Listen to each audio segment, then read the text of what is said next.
¿Para qué la vamos a grabar? Sí. Dale, gracias por recordar.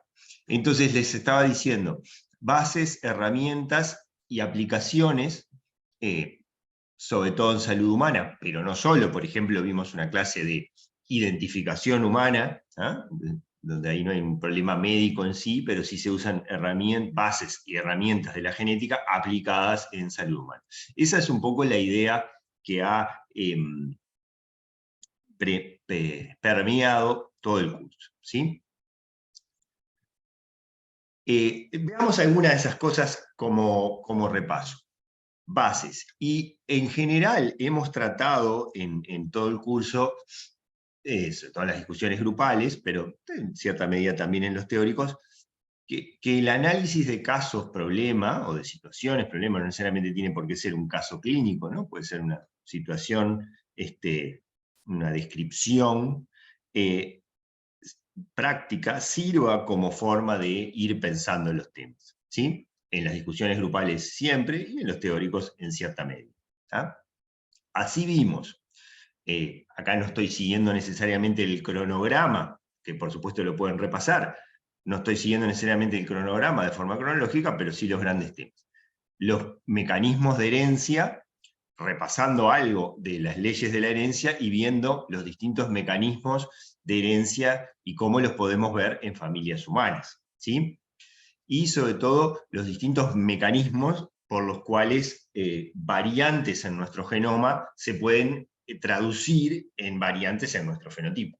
Desde cosas enormes como que sobre un falte un cromosoma, hasta cosas tan pequeñas como el cambio de una base por otra en un exón, ¿no? Entonces, ahí hay de todo y de varios niveles que lo fuimos viendo.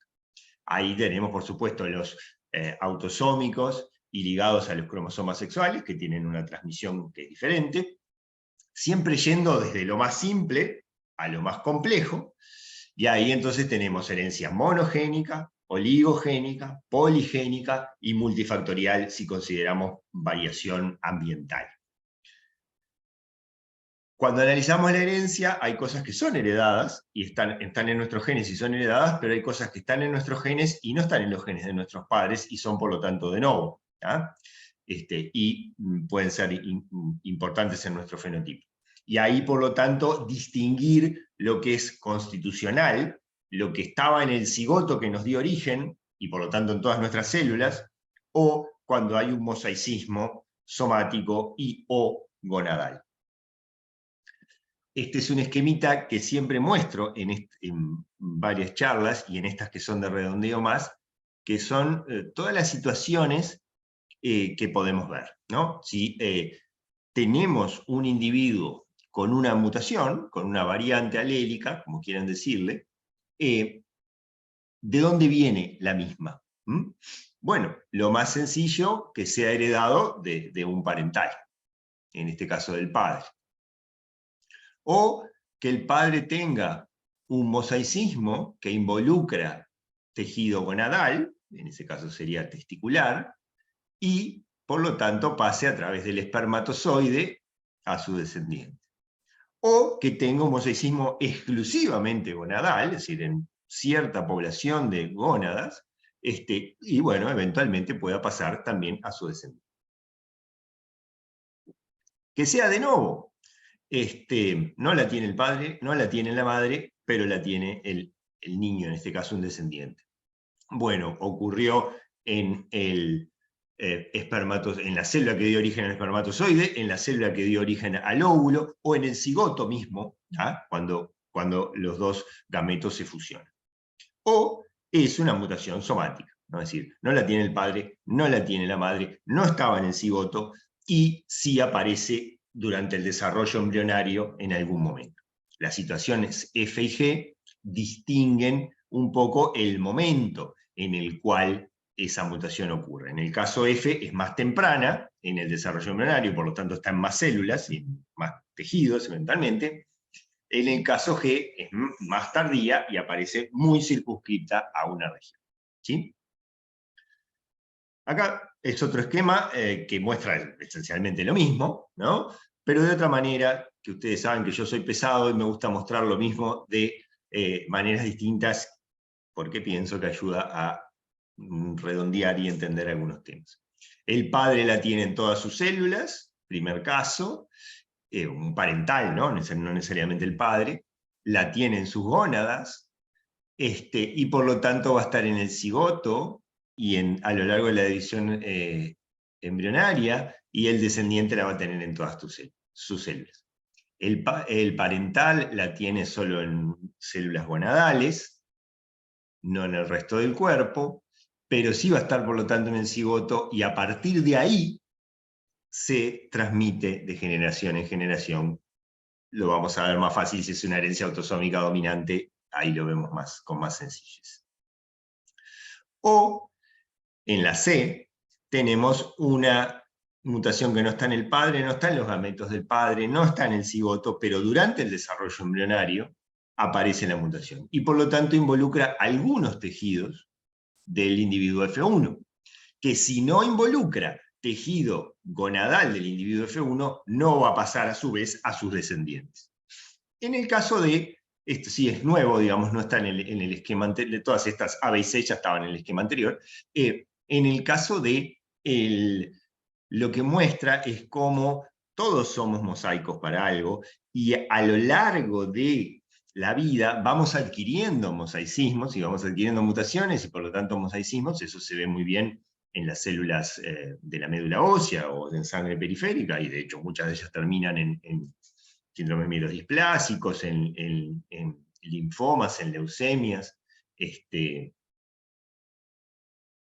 diversas patologías hematológicas adquiridas, o eventualmente tumores en otras regiones, ¿no? Pero todos vamos adquiriendo mosaicismos.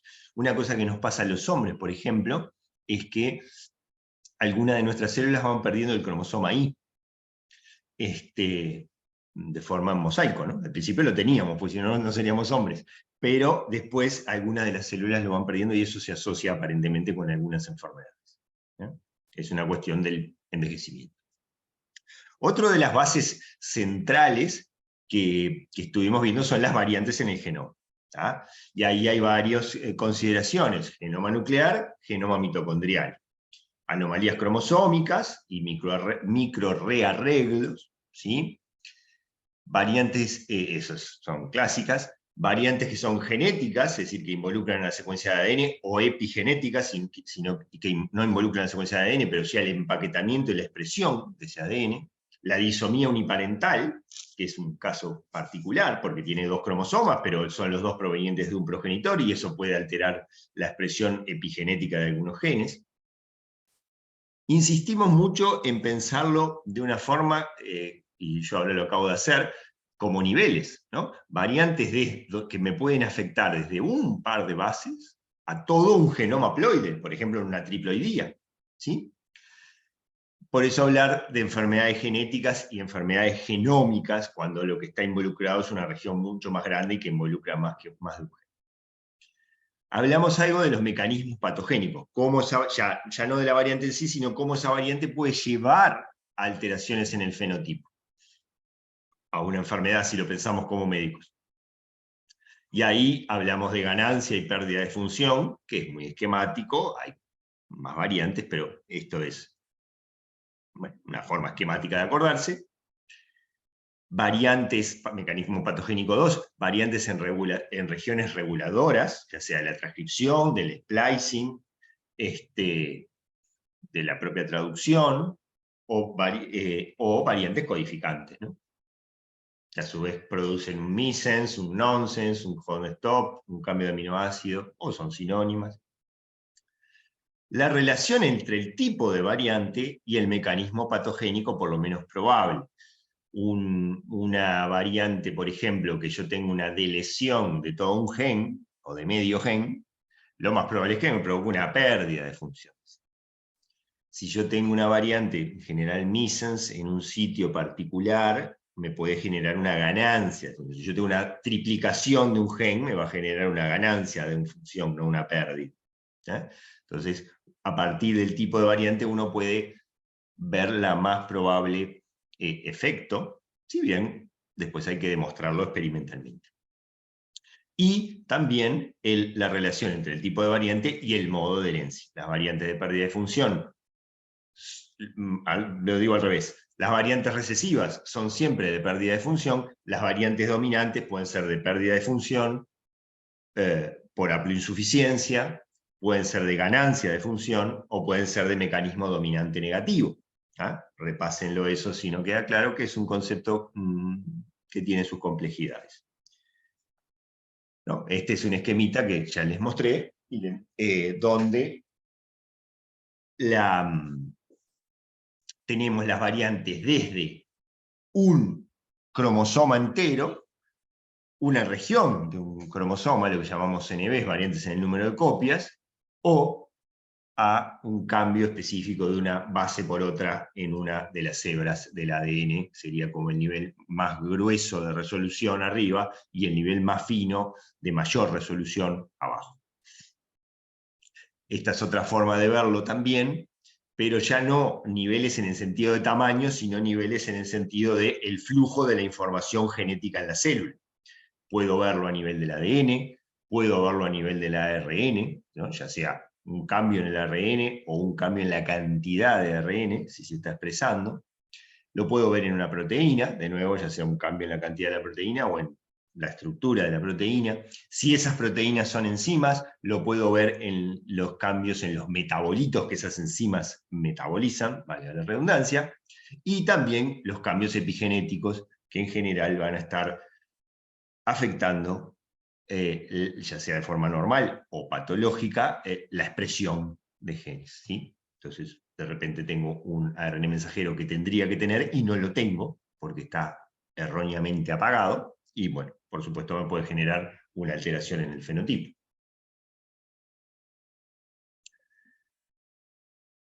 En toda la biología, y la genética no es la excepción, el concepto de niveles de organización es fundamental. Así como el concepto de evolución en el tiempo y la evolución biológica es fundamental, el concepto de niveles de organización también. Entonces, nosotros podemos ir, de hecho fuimos a lo largo del curso, desde las moléculas a los cromosomas, podríamos, no lo puse acá, pero podríamos hablar de los tejidos o los órganos, al individuo, la familia y las poblaciones. No es nuestro curso, pero en otros cursos de biología o de genética involucran más la ecología, ¿no? Como nosotros nos quedamos en la genética de población. Ahí, analizando en las familias y en las poblaciones, conceptos como el ligamiento, que lo vemos en las familias, y la asociación, que lo vemos en las poblaciones, son centrales y los vimos a lo largo del curso. De nuevo, repásenlos porque no son tan evidentes como tienen sus complejidades. En la genética de poblaciones y en la epidemiología genética, y, como decíamos hace un ratito, bases, herramientas y una aplicación que es en la no médica, que es en la identificación humana. Este es otro esquema que lo mostramos hasta el hartazgo, ¿no? Pero siempre de lo más simple a lo más complejo, monogénico, la parte A, un gen que es necesario y suficiente para causar un fenotipo, muy poco influido o nada por otros factores genéticos o ambientales, y en el otro extremo la herencia multifactorial, poligénica y enormemente influida por las interacciones genoma-ambiente. Y después cosas que están en el medio también las vimos.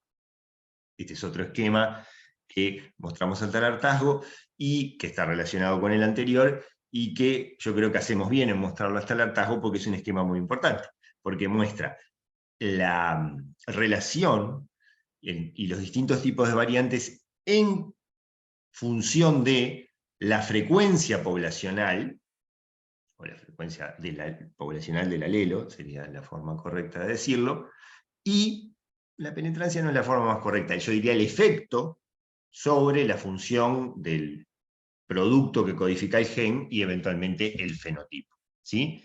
Entonces tenemos lo que llamamos las enfermedades mendelianas o monogénicas, que en general son alelos de baja frecuencia y de alto efecto. En el otro extremo lo que llamamos polimorfismos, variantes de alta frecuencia, entendiendo por alta frecuencia más de 1% en la población, y de bajo o nulo o mínimo efecto sobre el fenotipo, pero que puede ser aditivo, sumado con el de otro. Variantes a mitad de camino, Variantes, puede haber variantes raras de baja frecuencia, de hecho las hay, y estas, salvo excepciones muy excepcionales, son poco comunes, pero hay algunos ejemplos, o algunos ejemplos en algunas poblaciones. Un ejemplo típico sería la anemia falciforme en afrodescendientes. Puede llegar a tener una frecuencia de entre 5 y 10%, y tiene un alelo que si uno lo tiene en homocigosis, tener un efecto muy fuerte, que es lo que llamamos anemia falciforme. Segundo punto eran herramientas. Y bueno, uno es el análisis sobre el fenotipo, ¿no? La genética clínica, la genética médica, el examinar un paciente es eso. Examinar también la familia y pensar en los posibles mecanismos genéticos y los modos de herencia que pueden estar explicando una familia. Y eso permite en muchos casos estimar los riesgos de recurrencia, lo cual es necesario para el asesoramiento genético y va de la mano, también es necesario o es buena cosa tenerlo para el screening y el diagnóstico prenatal o prerreproductivo, ¿no? Prenatal en general, que muchas familias necesitan, muchas parejas solicitan y los médicos genetistas vemos y herramientas de análisis sobre el genotipo, sobre el genoma. Citogenética, microarrays, FISH, MLPA, TPPCR, Saddle Blot, electroforesis, las formas de secuenciación, Sanger y las de nueva generación, y los estudios de metilación, sobre todo para ver cuestiones epigenéticas. Esto tuvimos varias charlas y varios ejemplos, repásenlos, no son fáciles todas las técnicas, y hay muchas técnicas. Lo que sí hay que tener claro son las qué ve cada una y qué no ve, ¿no? Citogenética me ve si me falta un cromosoma o me sobra un cromosoma, pero no ve si tengo una deleción de 3 bases en un gen. Y al revés, la secuenciación Sanger de repente me ve que tengo una deleción de 3 bases en un gen, pero ni se entera si me falta un cromosoma entero. Entonces, tienen sus fortalezas y debilidades y por lo tanto son complementarios. En la secuenciación masiva, la secuenciación de nueva generación, que es lo más usado hoy en día, tenemos la búsqueda de un grupo de genes de interés, la búsqueda del exoma, de la secuenciación de exoma, o incluso la secuenciación del genoma completo, con intrones, promotores, regiones intergénicas, todo, y ahí buscar las variantes de interés clínico o médico o de genética humana. Aplicaciones, la tercera pata. Yo siempre les digo, sobre todo para los que son estudiantes de medicina, que la genética en este sentido no se diferencia de otras especialidades médicas. Y el proceso de análisis médico en general, ¿sí? Porque tenemos una etiología, una causa de una enfermedad, puede ser una bacteria, puede ser un defecto, una mutación en un gen. Tenemos una patogenia, un mecanismo que hace que esa etiología lleve a la enfermedad. Una clínica, es decir, las manifestaciones sobre el fenotipo. Un diagnóstico, que puede ser clínico, puede ser citogenético, puede ser con una secuenciación Sanger, cualquier cosa. Eventualmente un tratamiento. Fíjense, este nenito, acá sí me voy a tener un poquito, este nenito tiene una enfermedad que se llama enfermedad de Gaucher, que es una enfermedad lisosomal, donde se acumula enormemente, sobre todo en el hígado y el vaso, una molécula muy compleja, y hay hoy en día terapias de reemplazo enzimático intravenoso, o sea, la enzima que no le anda se la pones intravenosa, y fíjense que cómo funciona para disminuir el tamaño del hígado y del vaso. Y estrategias de prevención. Recuerden que cuando hablamos de prevención siempre hablamos de el individuo que tiene una enfermedad o un riesgo genético, prevenir que eso empeore o que aparezcan ciertas complicaciones, y también prevenir de que sea transmitido a la siguiente generación, con las técnicas que implican, bueno, hay distintas técnicas, pero implican una reproducción asistida para evitar las leyes de Mendel, en definitiva, ¿no? Es decir, que pase lo que nosotros queremos que pase y no lo que pasa al azar. Este es un esquemita que yo ya se los mostré, cómo a partir de la medicina genómica podemos sacar información para todas estas áreas del quehacer clínico, médico, en ese orden. Y uno de los ejes centrales del trabajo de los genetistas es el diagnóstico, ¿tá? Y entonces ver los métodos. Les quiero mostrar, me quiero detener un poquito en repasar algunos aspectos del diagnóstico genético en particular. En principio, en primer lugar, los métodos. No lo voy a repasar todo en detalle, pero estos son los que vimos, ¿no? Y este esquemita, que yo ya se los había mostrado, se lo pongo acá de nuevo, intenté resumir en el mismo los distintos métodos que se usan hoy en día, la fineza, la resolución de cada uno de ellos, la cobertura y qué tipo de anomalías detecta o se usa para detectar mayormente hoy en día. ¿Tá? Peguen una repasada a esto, que es un tema, por un lado, importante para el curso y por otro lado, que importante para la medicina y el trabajo futuro de ustedes. Otro aspecto del diagnóstico que me parece importante repasar son los distintos niveles a lo que ese diagnóstico se podría hacer, que ya lo vimos, a nivel de todo el cromosoma, con un cariotipo, a nivel de regiones, pongámosle, como dice acá, entre 50 y 100 megabases con un microarray, o en regiones muchísimo más chicas, de unas pocas bases o una base, con los métodos de secuenciación, ¿sí? Otro aspecto del diagnóstico son los distintos momentos o las distintas situaciones en las cuales uno puede querer o requerir un diagnóstico de genética. ¿Ah? Y este es un esquemita que yo muestro siempre, porque y digo siempre lo mismo, si uno se pregunta, ¿cuándo puedo yo querer o necesitar, para mí o para un paciente, un diagnóstico en genética? La respuesta es muy fácil, desde antes de nacer hasta después de morirse. ¿Ah? La diferencia son las distintas situaciones, los distintos tejidos que yo voy a analizar. Si yo quiero hacer un diagnóstico prenatal, tengo que o ver algo en la sangre del bebé que pasa en la sangre de la madre, o pincharle la panza a la madre para sacárselas del bebé. Si yo tengo un paciente delante mío, le saco un poquito de sangre y ya debería estar. Y sobre todo lo que cambia es lo que voy a hacer, las conclusiones que voy a sacar y las acciones que me va a permitir ese conocimiento, ese diagnóstico a futuro. Por lo tanto, los usos que le puedo dar a ese diagnóstico. Y uno de ellos, y acá paso a otro punto que me voy a detener un poquito, es la prevención.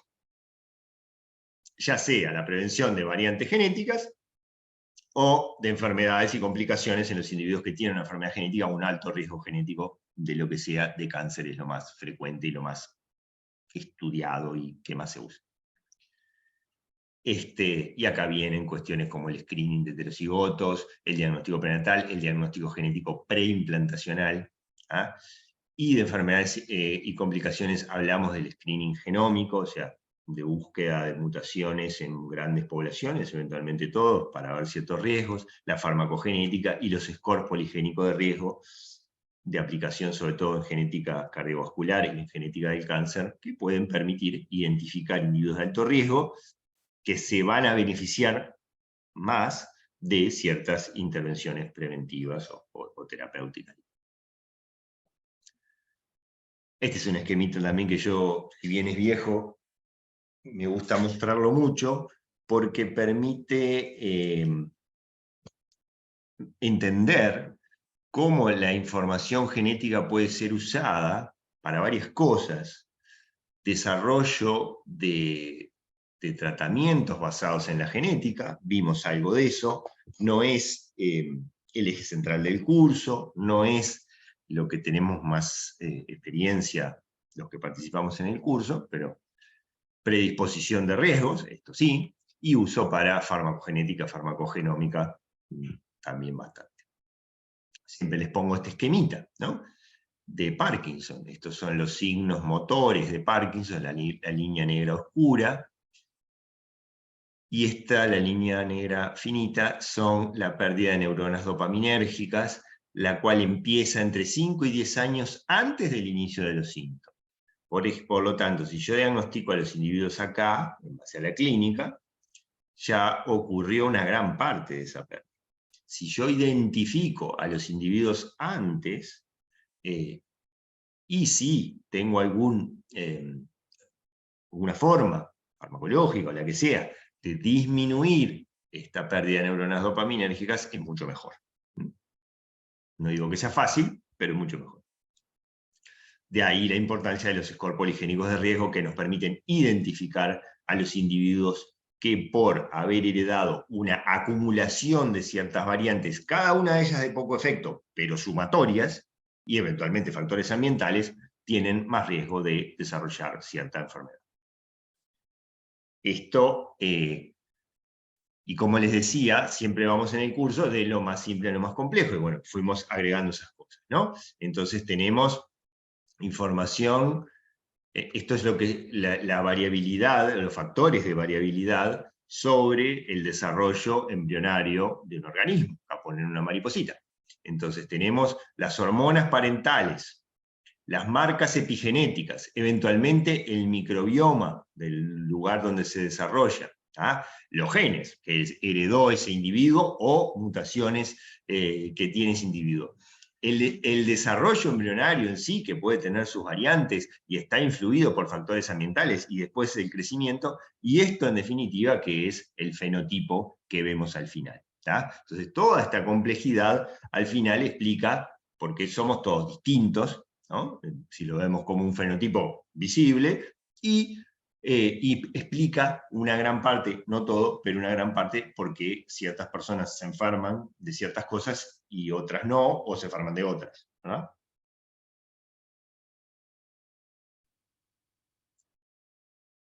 Por eso, si pensamos en estudios genéticos que sirvan para las personas, hay que elegir a la persona indicada, el test indicado y la interpretación indicada. Con lo cual, todo lo que yo repasé antes es necesario para poder hacer estos 3 pasos. Yo acá no lo puse, pero yo siempre le agrego a este esquema un cuarto paso, que es la comunicación adecuada. A la familia, al paciente, a otros colegas que de repente no tienen el mismo manejo de la genética.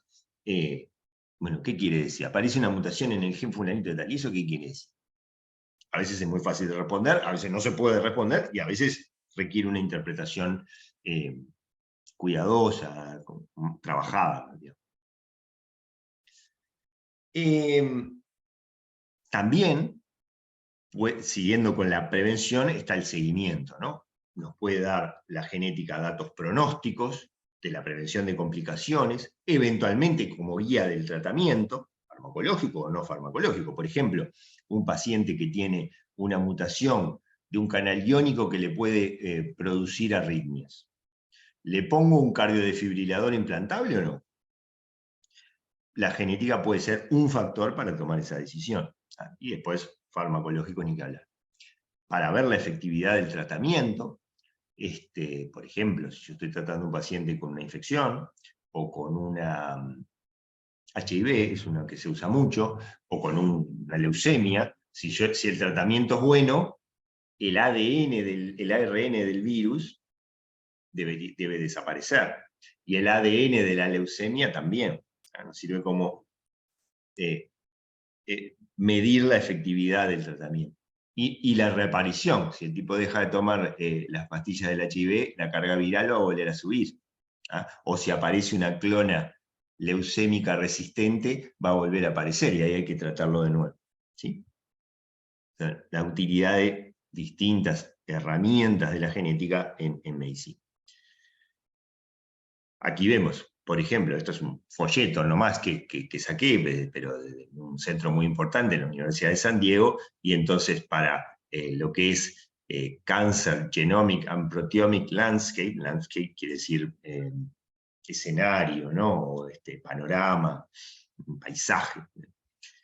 ADN, mutaciones en el ADN, variantes de número en el ADN, fusiones génicas, ABL-BCR, por ejemplo, el ejemplo más clásico, lo que se llama transcriptómica, o sea, ARN mensajero, o proteómica, ¿no? El perfil de proteínas que se están expresando. Todo eso puede ser útil para el diagnóstico, el pronóstico, el seguimiento, la guía de tratamiento y la efectividad del tratamiento en cáncer es muy usado. Y bueno, y después herramientas de tratamiento, vimos algunas cosas, terapia génica, edición genómica, algún ejemplito de desarrollo de fármacos y terapias basadas en la genética, o sea, conocer la base molecular de una enfermedad para poder desarrollar mejores tratamientos para la misma.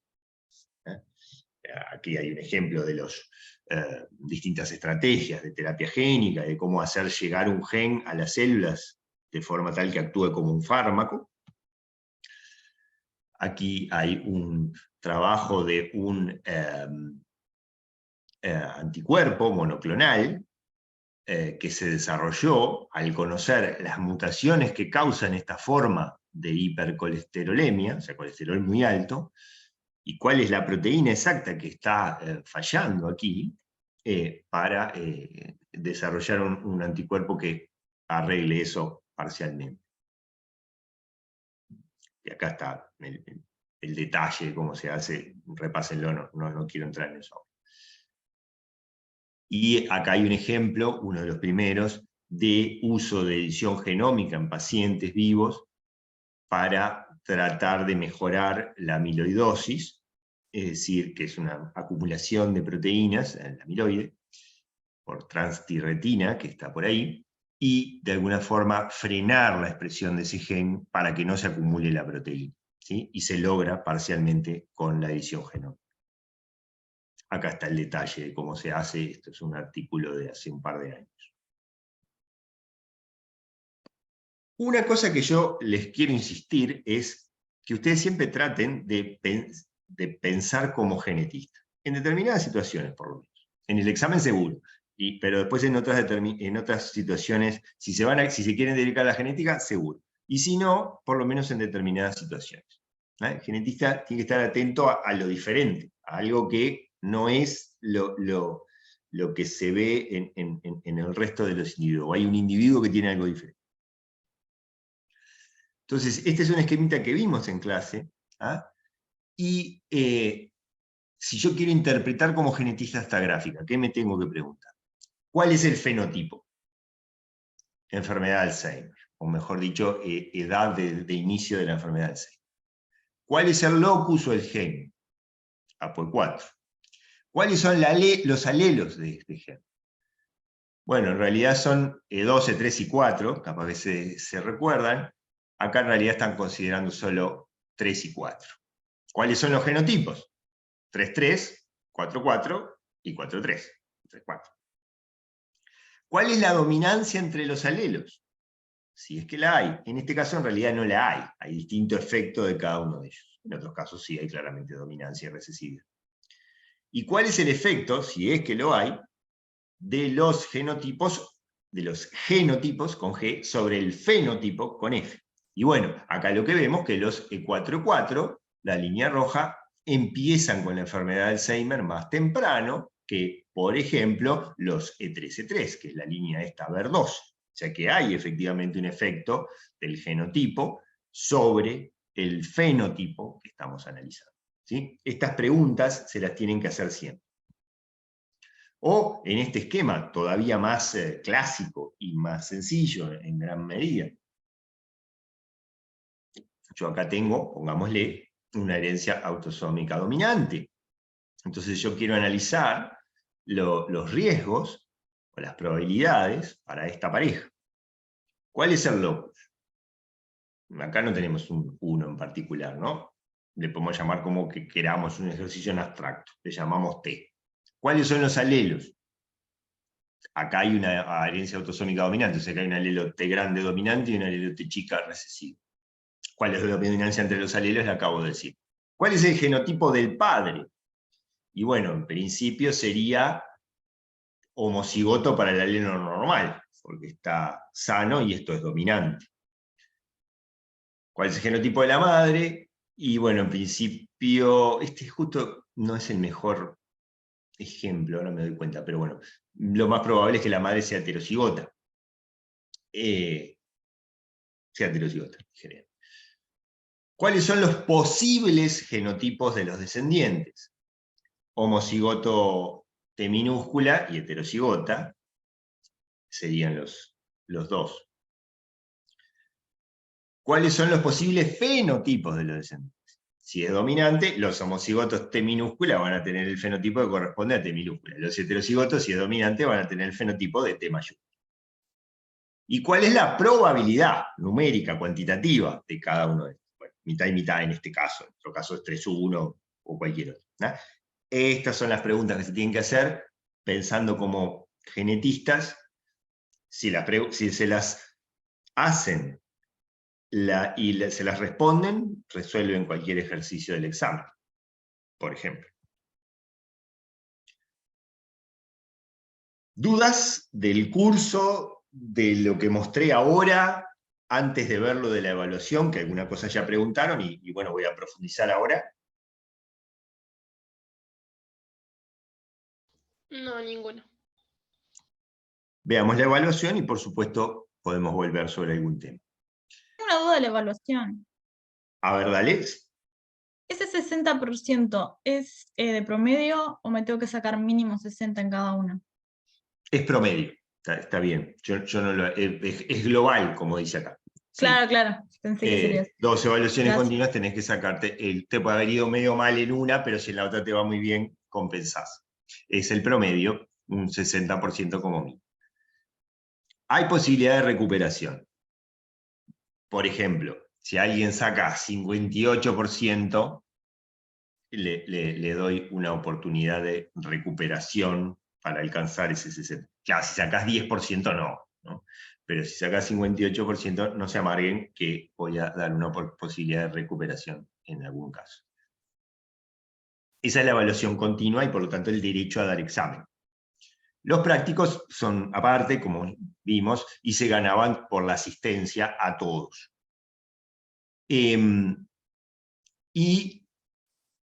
Ahora vemos la prueba, pero el curso daba 8 créditos y eventualmente 2 créditos extra para aquellos y aquellas que hacían los prácticos y los aprobaban, digamos, es decir, iban a todos. Una cosa que les digo para que después no se confundan, por una cuestión de vedelía, van en actas separadas, los 6 y los 2. Son como si fueran 2 cursos distintos para vedelía.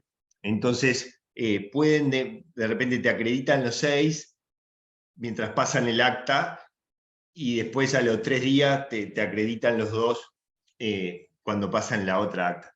Les digo porque me pasó la primera vez que pila de estudiantes me preguntaban, profe, no me pusieron los 2 créditos, mamá, y en realidad no era que no se los habían puesto, era que todavía no se los habían puesto. Digo para facilidad de todos. Prueba final, que es lo que nos queda por delante. Bueno, nos queda la evaluación 2, pero ya hicieron una, ya saben cómo. Prueba final. 16 de agosto del 2023, a las 17 horas, presencial en el edificio de Alpargatas. Después, ya lo tengo en realidad, lo podía haber puesto acá, pero después se los paso por avisos de Eva, el salón exacto en el cual va a ser. Es una prueba individual, escrita, y es similar a las evaluaciones continuas, pero más elaborada, digamos. Son continuas por facilidad de corrección, las hacíamos también con situaciones, problemas a resolver, o preguntas más concretas llevadas a múltiple opción, que es lo más fácil de corregir. En esta prueba final vamos a hacer de todo. Ejercicios, situaciones, problema a resolver como un valor numérico o con una explicación conceptual, o preguntas semiabiertas, ¿no? Bueno, ¿cómo se puede explicar que tal individuo tenga una enfermedad genética y sus padres son sanos? Bueno, puede ser una mutación de no, por ejemplo. Y algunas de múltiple opción que algunas cosas se pueden evaluar fácil y por lo tanto después es más fácil para corregir mediante la múltiple opción. De nuevo, para la aprobación se necesita un 60%. Acá no hay promedio porque es una sola prueba. A mí me gusta, por simpleza, hacer la prueba que valga 12 puntos. Por lo tanto, el 60% es 7,2. Aquellos que no puedan dar la prueba o que den la prueba y no aprueben, hay un segundo periodo a principios de diciembre, 6 del 12, ya tenemos la fecha, seguramente va a ser a las 17 y después les tengo que avisar el salón. Acá puede ser otra modalidad dependiendo de cuántos estudiantes sean.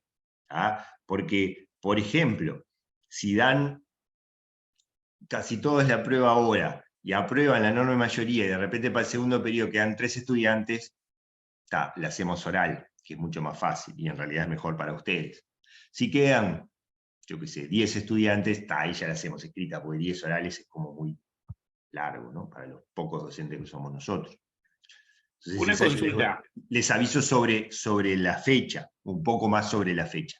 Denis, ¿qué preguntabas? Sí, la de mañana también tiene un puntaje máximo de 12, ¿verdad?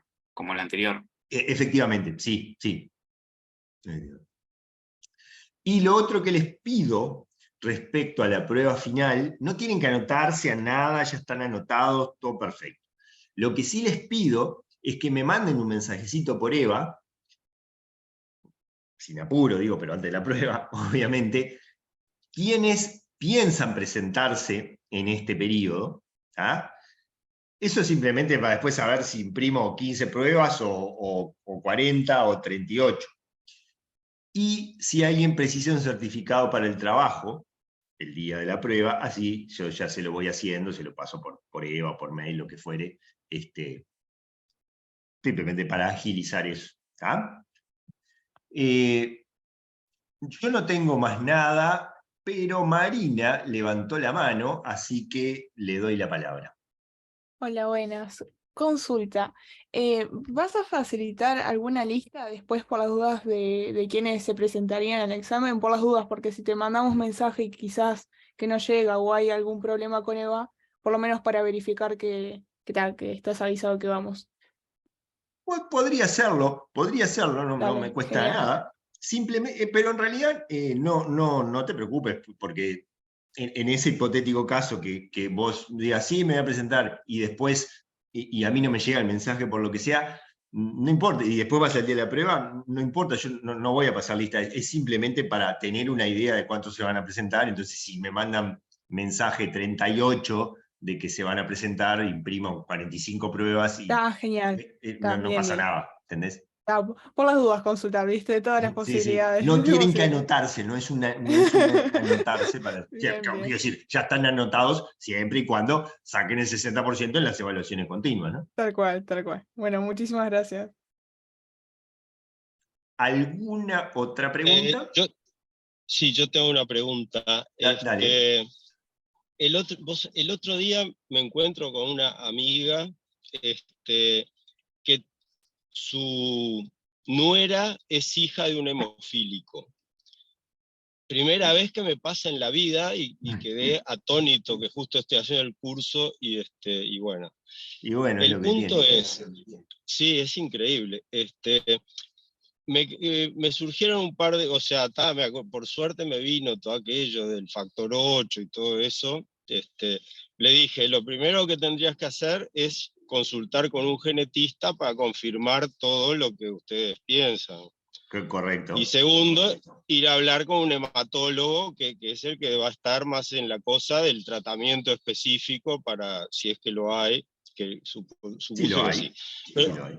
Yo me quedé con las siguientes dos dudas. Perdón, te hago un paréntesis antes de eso. Sí, Eso que tú preguntas justamente se aplicaría, digamos, para lo que yo estuve mostrando hoy, ¿no? Podés tener un diagnóstico de esa hemofilia a nivel del ADN, dosificando el factor 8, y el tratamiento, ahora está en proceso una terapia génica para eso, pero hoy en día el tratamiento es agregarle factor 8 intravenoso periódicamente al individuo. Cierro paréntesis, te oigo tus preguntas. Preguntas que me surgieron. Una es confirmar algo que estoy seguro de haber oído en el curso, y es que hacer un análisis genético a nivel de óvulo destruye el óvulo. Exacto. O sea que eso sigue a nivel de embrión. Exactamente. Lo más chico, digamos, que se puede hacer el análisis es en el embrión de 5 días.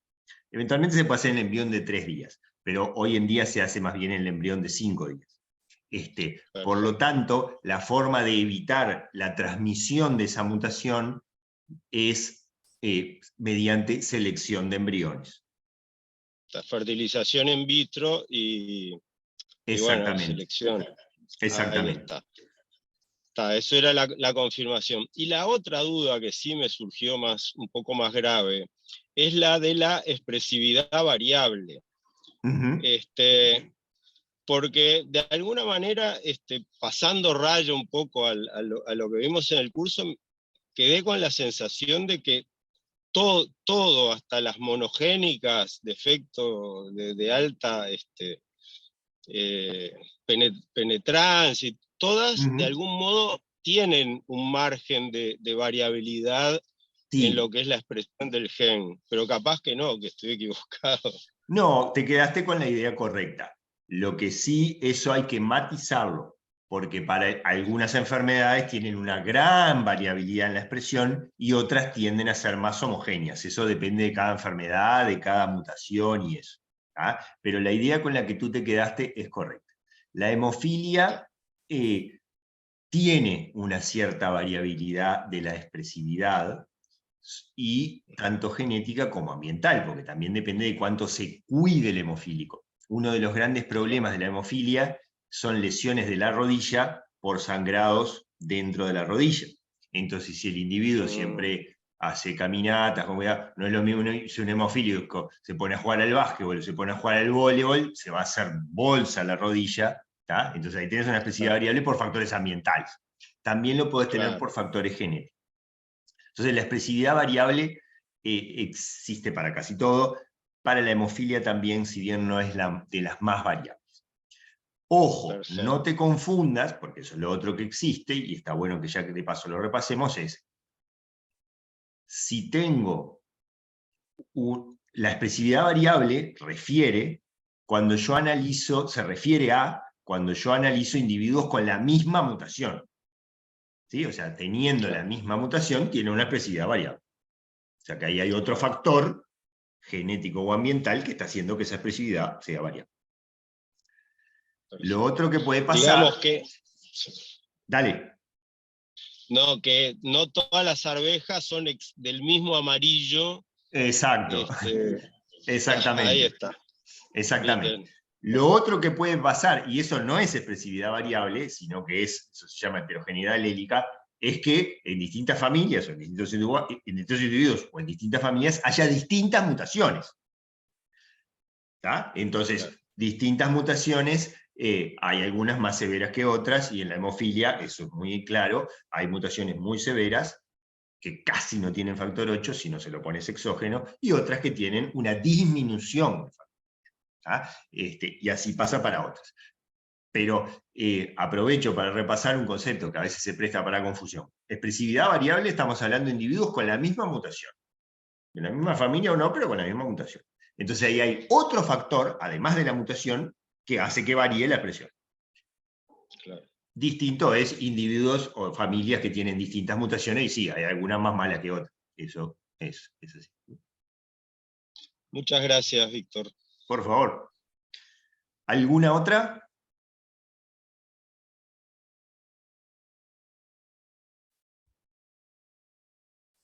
Bien. Por el momento. Bien, bueno, voy cerrando por acá. Quería hacerla corta y me salió bastante corta. Y por supuesto quería tratar de evacuar sus dudas y creo que por lo menos no hay más.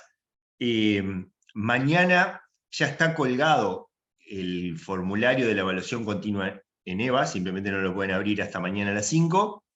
Ahora, ya, les cuelgo el PowerPoint que usé ahora, por si quieren revisar algunos datos, y ya que le voy a agregar el salón que me faltaba, se los cuelgo ya en 5 minutos. Y bueno, cualquier cosa me mandan un mensajito por EVA. Les mando un abrazo, cuídense. Muchas gracias. Muchas gracias. Chau, chau.